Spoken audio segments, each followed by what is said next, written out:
இந்தாமா உன்னதான். சொல்லுங்க ஆண்டி. எங்க உங்க அம்மா? இல்ல ஆண்டி, அம்மா ஊருக்கு போயிருக்காங்க ஆண்டி.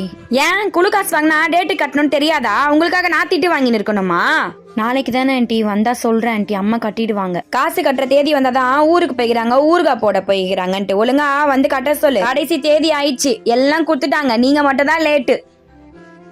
மா, உன்னால எனக்கு எவ்வளவு அசிங்கமா இருக்கு தெரியுமா? அந்த ஆண்டி என்ன ரோட்ல போக விட மாட்டாங்க, வர விட மாட்டாங்க. நேத்து என்னன்னா வீட்டுக்கே வந்து அப்படியே கத்திட்டு போறாங்கம்மா. ஏமா காசு வாங்கினா ஏமா ஒழுங்கா கட்ட மாட்டா? எனக்கு எவ்வளவு கஷ்டமா இருக்கு தெரியுமா அந்த மாதிரிலாம் கேட்கும் போது. மன்னிச்சிருமா, நம்ம சூழ்நிலை சரியில்லைம்மா, அதனாலதாம்மா அவங்க எல்லாம் கேக்குற மாதிரி ஆயிடுச்சு.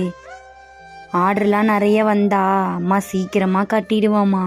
கடன்காரங்க பேசுறத கூட ஈஸியா தாங்கிடுவாங்க. ஆனா தான் பெத்த பிள்ளைங்களே தன்னோட சூழ்நிலையை புரிஞ்சிக்காம பேசும்போது அதை தாங்குற வழி இருக்கே, நம்ம அவங்க இடத்துல இருந்து பார்த்தாதான் புரியும்.